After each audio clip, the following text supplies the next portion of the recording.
বন্ধুরা, যুবসাথী প্রকল্পের form fill up করার জন্য আর আপনাকে ব্লকে যেতে হবে না এবং আপনাকে ব্লকে গিয়ে লাইনেও দাঁড়াতে হবে না।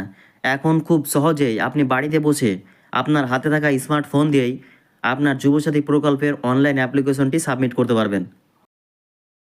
সেটি করার জন্য প্রথমে আপনাকে ক্রোম ব্রাউজার ওপেন করে নিতে হবে। ক্রোম ব্রাউজার ওপেন করুন,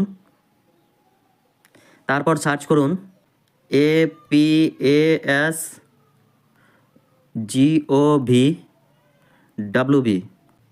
সার্চ করলে প্রথমে যে লিঙ্কটা আছে দেখতে পাচ্ছেন বাংলার যুবসাথী, এই বাংলার যুবসাথীতে ক্লিক করুন।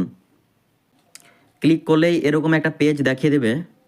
এখানে আপনাকে অ্যাপ্লাই করার আগে দেখিয়ে দিয়েছে কোন কোন ডকুমেন্টস আপলোড করাতে হবে এবং কত এমবির মধ্যে সেগুলো থাকতে হবে। প্রথমে দেখুন Madhyamik or equivalent admit card, মানে অ্যাডমিট কার্ডের সাইজ হবে ম্যাক্সিমাম 2 MB। তারপর মার্কশিটের সাইজ হবে maximum 2 MB। Copy of the Aadhaar card, এটারও maximum 2 MB। Copy of the voter card, এটাও 2 MB। তারপর রিসেন্ট পাসপোর্ট সাইজ দেখুন, ফটো ইমেজ হচ্ছে ম্যাক্সিমাম 1 MB। সিগনেচার আপলোড করাতে হবে, সেটার সাইজ হবে 1 MB।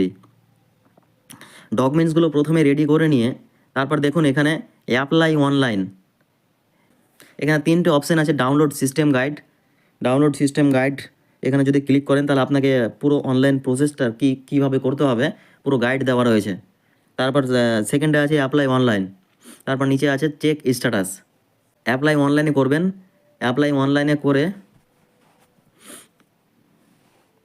আপনাকে আপনার মোবাইল নাম্বার দিতে বলবে, মোবাইল নাম্বার দিয়ে লগ ইন করাবেন। লগ ইন করালে এখান থেকে আপনি আপনার ফর্মটি অনলাইনে খুব সহজেই সাবমিট করতে পারবেন। তো এইভাবে খুব সহজেই ঘরে বসে আপনার হাতে থাকা স্মার্টফোন দিয়ে আপনার যুবসাথী প্রকল্পের অ্যাপ্লিকেশন ফর্মটি সাবমিট করতে পারবেন। তো ভিডিওটি ভালো লাগলে অবশ্যই লাইক, কমেন্ট এবং অন্যদের শেয়ার করুন। ধন্যবাদ।